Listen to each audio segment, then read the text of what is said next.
Ladies and gentlemen, it's Easter on the server at the moment. There are Easter eggs all over the place. Look, what's going on here? There's pigmen in boats. There's a fly-looking fella hanging out with everyone. I'm getting distracted. Welcome back, everyone, to another episode of Let's Play Minecraft Together. And in this episode, we shall be building an Elytra PvP arena, or at least I'll be starting it during a live stream. So I thought I'd walk us over to that area as the server continually expands and evolves, and these gorgeous builds just keep spreading and taking over more and more of the nether. And I've got to remember how to navigate through this area, because there are paths going absolutely everywhere, and we're going to go into an area that I don't think we've seen. In fact, I haven't been doing a lot of touring of the nether area, so soon what we'll do is some sort of tour around all the different builds. There are some very, very remarkable ones, and if we go up here around the back of this building, we start to come to parts of the nether that people haven't really built into too much just yet. And over there you will see off in the distance a little ice tunnel. Now this is someone else's ice tunnel. Are those hay bales? Look at me getting distracted again. This happens to lead to a pretty ideal spot where no one else is building, and we could build a ginormous Elytra PvP arena. So I will actually meet you when we get there, because it's quite a long tunnel. So after a couple of turns and a few hundred blocks, we get to this bit with the ladder. Someone else built all of this, but it goes to this big open area that you can see right there. That's where the arena is going to be built, so we don't have to do as much digging. What we will do, though, is build some giant walls of glass around the outside of the arena. But anyway, we go up another ladder here, and then there's another sign, and we go up a staircase, and then it goes out to a little spot. So this is the spot right here from which the center of the arena will be, and I haven't even started digging yet. Let's do a little bit right here. So I'm about to live stream, and this is where we're going to do all the digging. I've got to start off with figuring out the size of this thing in terms of a circle, and then there's a whole lot of digging to do. We're going to have to drop sand down below to fill up the lava lake. There's going to be a whole bunch of work to be done here. And as you can see from looking around here, progress has been made. If you would like to check out the live stream, I'll put a link to it in the description box down below. It's on my second channel. I'll probably do another live stream or two in the duration of this episode as well, so we'll have much more progress to look at.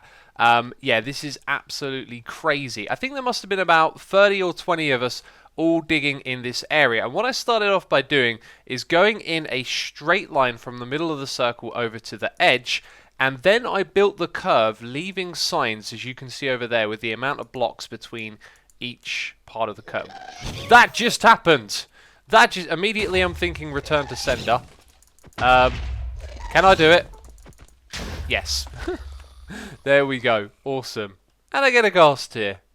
So we did that from where we dug to the edge all the way around to about 1/8 of the entire circle, because from that point you can then mirror it going in the other direction. So some of the other members on the server took it over and they dug the circle going all the way around the outside based on the numbers that I gave them in the beginning part. It was really quite clever.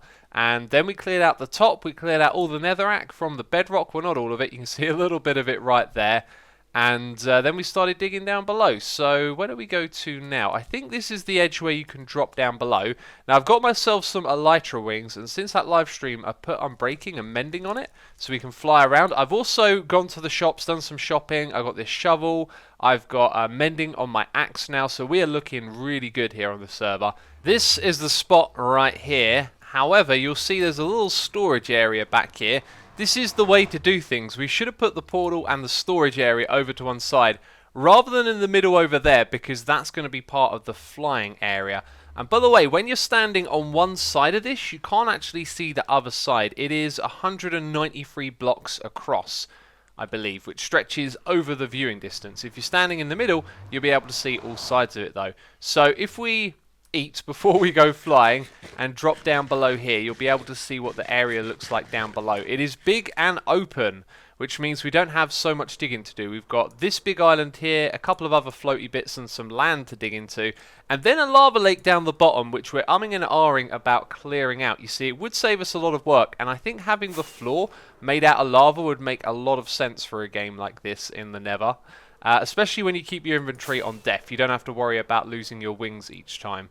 But anyway, if we follow the sand, you can kind of see where it goes. There's been glass that's been constructed going upwards, which is looking fantastic. And this whole thing is absolutely ginormous. Anyways, in preparation for our next live stream, I think I'm going to focus on getting all of this stuff over to the one side over there. There's also a portal, as you may have spotted. This goes to the overworld. Now, one of the things we'll need for removing lava from the lava lake at the bottom is sand. And somewhere over here, there is actually a desert. And one of the things I really want to do at some point, it probably won't be in this episode, is go to a desert during a live stream with everyone and coordinate just mining a desert and see how quickly we can tear out the resources. Because I have been loving making those time lapses with replay mods, and I get a lot of positive feedback about those. So maybe that's something that we can do, right? We could go to forests as well and chop them down and just see what it looks like from that bird's eye view. But this, what you see right here, probably happened in under 10 minutes. We just came over here and blitzed out a load of sand. So we got a nice supply of this stuff in order for filling in that lava lake. So I've now shortened the journey that you have to take to get here by just adding another little tunnel to that storage area. And I kid you not, there was already another tunnel right here directly behind that storage area. It sort of goes off in that direction and off in this direction a ways. And all I've done is just used it to get to where we're going. And I've moved all the stuff from the centre over here as well. It doesn't really look like I've done much, but as you can see, that's now been cleared, ready for our next live stream. And before we get to that, I got some business to take care of, because business is goods. We've sold out everything again. I can't keep up with this at the moment. It is kind of crazy. But we got a blaze head and 1, 2, 3, 4, 5, 6, 7, 8 stacks for now. So they'll probably be gone in no time at all. But I am reminded of something. Let's put out these fires. This shop over here is where I got my mending books from. There are also looting free books, and I don't have looting free on this sword. I have looting... which one are regular diamonds? There we go. I have looting 2. So I think it'd be a smart idea for us to invest in that, so when we're over at the blaze farm, we'll get more blaze rods overall. So, 2 and a bit stacks in total. That's pretty amazing. Some wonderful profits right there. And I don't know what's going on with this. Someone has, like, barriered off this area and then asked me to contact them on Discord if they want to remove it. It's quite alright. I can remove it myself, but I don't understand what's up with the barrier. Anyway, once again, the gifts area is just overflowing. People are far too kind. One of the gifts is something I was trying to do on a live stream. You can see I put this shovel together, and someone has given me some other shovels. Absolutely crazy. Also, these right here, X, you are now a blood mason. Now, I love this banner. I want to put this banner all over my base. So, I got a question for y'all. We'll make it into a poll that you can vote on. Should I join the Blood Masons, an organisation we know nothing else about other than their name, and that there is a very cool banner? Yes or no? I'll let you vote on the video.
Another good replay mod time-lapse. I do enjoy putting those together.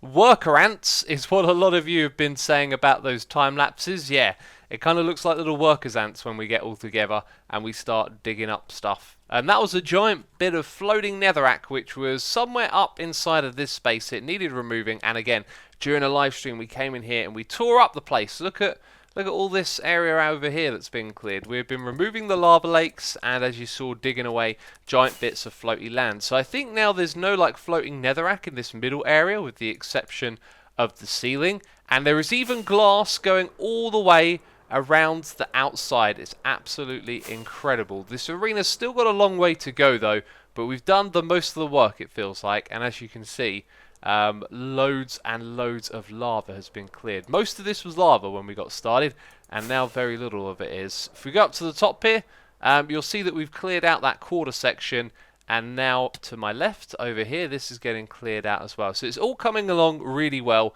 and I've got a little bit of time. What I want to do is take the glass that is in my inventory, finish placing all of that down. Hopefully I can get some more from up here as well, as there's been lots of smelting going on. And yeah, that's more than enough to keep me busy. Right, we're going to be building up the glass wall then. And placing glass is certainly what I've done a lot of. This is going to be the last time I update you on the PvP arena, just because it's getting a bit samey. But as you can see, glass going all the way up to the top there. I think that's just a little bit of unloaded area coming around all the way across to this side over here. So we have made an absolute ton of progress once again. And let's use a rocket and fly around here. You can see that this half has now been removed entirely. In fact, I think it goes over the halfway line just a little bit. And down below again, I think mainly over in that area and over here a little bit, more lava has been removed. So you can see that the glass goes all the way up to the top just over there. So tons and tons of progress, but that's all I'm going to be showing you for this episode. Alright, it's time for us to build a little totem. As last episode I showed you the book, which isn't this book, it's that book right there, the one that manipulates armor stands. Kind of like we done over there, you can just about see me hanging out, being a floaty ghost. And we're going to make this available to everyone now. So what I need to do is make a place where they can come and get this. And after building a little totem thing here to put the armor stand on, I realised that there was nowhere nice to kind of put a button or a pressure plate, and these types of pressure plates get activated by the armor stands. That is no good at all, is it? So we're going to destroy that, and we're going to use a little trick here. If I put down 3 snow layers, it's possible this might work with 2, but we're going to do it with 3, and I put that on top, you can see it kind of drops inside, but it hasn't actually gone all the way down to the bottom. So now what we're going to do is use this book, and we're going to turn off the gravity. So apply gravity, no. I can then break the snow, and it's actually floating a little bit. Now what's cool about this is we can have the stone pressure plate there in the middle to activate this thing. So when you walk up to it, you activate the stone pressure plate, you get the book, and then it becomes unpressed. Now I tried this using the carpet as well, and initially when you put the pressure plate down, it's not pressed, but once you press it in, the armor stand keeps it pressed, which is unfortunate really. But here's how we're going to decorate it. We're going to have a blaze, golden blaze fella, holding a book, and it's going to be this book right here. Oh yeah, got to give you arms first. Let's go in. We're not going to show the base plate. We are going to show the arms. We're not going to apply gravity. The stand will be visible, and then we're going to put it in this pose right here, and then I guess all I've got to do is lock it after. So let's go and put the book in there, and I think when we lock it, it only locks it from the system, not from players coming up and changing it. So now it's going to be permanently like that, and well, I was about to hop over and use the camera account, but I guess I could go down here myself, right? There is a command block here, aha, but I can't open it. Someone's having a bad day. Why are you on fire, young man? Check it out. So down here we have function stand enable. I actually showed you that last time, didn't I? So we're going to put a bit of bedrock there so no one can get to this thing and mess with it. And then the only way to activate it is by standing on the pressure plate. And then that gives the nearest player the book. So there you go. Player walks up to it. Now they get a statues book, and they'll be able to go and manipulate the armor stands. And I've got to say, this thing looks so cool, doesn't it? So with that taken care of, it's time to announce what we're up to this weekend. And remember, we're trying to do a different event every weekend. And this weekend, it's going to be a building competition for trophy designs. And it's happening on the plotworld, play.xisumavoid.com, which is free to join. And on the day, you'll be able to type /trophycomp to teleport to the trophy world. Now, this is happening at 1 PM GMT. That time zone is the same as UTC, which is the Universal Time Zone. And that's on Sunday, the 8th of April, this weekend, in a couple of days. So mark that in your calendar. But what I'm going to do now is pop onto the plot world and show you how all of this is going to work. So play.xisumavoid.com is the place to go to. You don't need to be whitelisted to play on our plotworld server. You can come on here, you can claim a plot. This is one of my plots from Season 4 of Hermitcraft. You can see some of the designing that I've done here. Now what we need to do is type /trophy comp, and this will teleport us into the trophy world, which will be open during the live stream and for some time after it as well. I can go there now because I'm an administrator. As you'll see behind me though, we've got these grass plots with lots of blocks laid out on the floor. It's very important that you accept and download this custom resource pack, because when it's put into the world, all of a sudden it changes into this block palette right here, which will allow you to basically design trophies using these colors right here, because we have the means to extract trophies from this world and then put it into the resource pack that goes onto the Let's Play Minecraft server, and in there we can actually make trophy blocks. Now the areas here are 16 by 16 by 16, and that's within the quartz border. So here is not part of the trophy, and there is, and up the top here, for example, that would not be part of the trophy, but this block there would. So that's the region in which you've got to build. You've got the palette laid down on two of the sides. You have 4 times 3, I believe. And then if you wanted to build even more trophies on your plot, you could keep going upwards. I think you might be able to claim more than one plot as well if you want to build lots and lots of trophy designs. Now what we're looking for are sometimes specific things related to events that we're going to do, and then other things that are a little bit more vague, because we're not sure exactly what we're going to be giving out trophies for in the future. So I've been thinking about what kind of things might we need trophies for. You know, we're going to have building competitions, redstone and PvP competitions, and then some generic trophy designs as well, the typical ones that you would see given away in competitions. And then ones maybe themed around different parts of the world, like the nether, the end, and different biomes. Adventuring is kind of vague, but I'm sure some of you are very creative and you'll be able to come up with something. And then things being themed around Minecraft mobs, blocks, and boss mobs, as well as gaming as well. Those things I thought were pretty decent categories to aim for if you want to build some trophies and be a part of the competition. And then we have some very specific trophies related to activities we are currently doing, like we're building an Elytra PvP arena, so we need a trophy for that, and soon we're going to be doing some boat racing, and of course you can read these and see some of the things we're going to be doing soon. Now when you join this server, to get yourself a plot, what you need to do is type /p space auto, and then it will assign you with a plot. And when it does that, it also pastes down the schematic as well. As you can see, a lot of these plots look empty, but once one is claimed, you then get this thing right here. Although I may have just discovered an error. Hang on a second, there's actually blocks in front of me there. I can see the hitbox. Oh, so these ones are invisible. Maybe that means I've got to relog. Okay, relogging fixed it. I guess I'll have to mention that to an admin. That might just be a Minecraft bug, but there you go. That's how you claim yourself a plot. And there will be prizes as well. These things will be announced on the Xisumaverse Twitter. If you want to follow it, I'll put the link on your screen, and you can go follow the Xisumaverse Twitter account. So back here on the Let's Play Minecraft Together server, we have actually added trophies into the resource pack. That's right. And if you've been watching the live streams, about a week ago we actually did some trophy building on the stream. We made what we're calling a Derp of the Hill trophy, because our King of the Hill game actually ended up being pretty derpy. And we're going to play that again and do it proper in the future. But we still have some winners, and one of those winners is Ultimate Badass Andy Hugsher, who actually got 2 trophies, and this is his shared base with Anita, and we're going to be dropping off the trophies, which Andy's probably going to come back to me later and say he wants to move, because in Minecraft 1.12 it will take an administrator to actually go and put this in a player's base, and then in Minecraft 1.13 the player themselves will be able to put the trophies exactly where they want them. So I'm going to come in here and put them on these little podiums, which are just andesite blocks, and by running this function I can then set the trophy. And there it is, just with a resource pack, you got a Derp of the Hill trophy. Now, I said Andy won 2 of these. One of them was silver, and the other one was bronze. So let's come over to this block, and let's change the last word to bronze, and hopefully I can spell. And there you go, there is the other one. 2 Derp of the Hill trophies for Andy. That is amazing, and Andy isn't even online at the moment. In fact, I've been struggling to find a time when they are online, so I'm probably just going to have to leave them in their bases for now. But there you go, isn't that wonderful? And we're going to have many, many more trophies added into this world over time. I should probably talk about the trophy itself, because if you didn't see the live stream, then it might not make too much sense.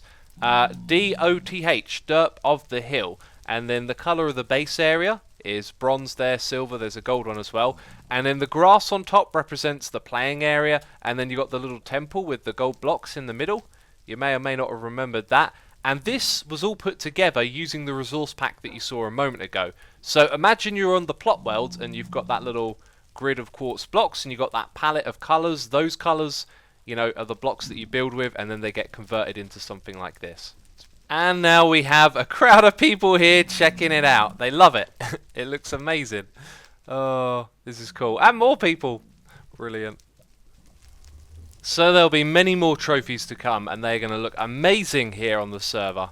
Gotta say I love it. And why is this trapdoor always open? I keep having to close it. Or is that open and that closed? I don't know. But anyway, we're here to read a comment. As always, in the comment box down below, hashtag my question if you've got a question you want to see answered in the video. And let's read this one, which is by Shriyash Shubby. Probably said that wrong, but I tried my very best. Let's read this question. Are you going to remove all those who cause trouble in the server, that is, those who are not friendly at all and usually kill people and stuff? You might be surprised, there are actually not any people like that come onto the server. There certainly haven't been any people just come on running around and killing people. The worst thing that happens is usually misunderstandings and people maybe not being able to get along with one another that well. And what I ask of the moderator team is that they try and put tolerance first, and that we give people the benefit of the doubt. We try and help people to learn to play with other players and to get along, as opposed to just going, you have broken the rules, you are banned. It is more like, hey, this is what you did wrong, how can we help you get it right, and let's all try and get along. And that is like what we're trying to do here on the server, create a community and incorporate people rather than alienate them. So yeah, anyway, that's where I'm going to end this episode. Hopefully that answered your question. And if you have enjoyed the episode, then leave a like. As always, thank you for the support, and I'll see you in the next episode soon. So ciao for now. Bye-bye.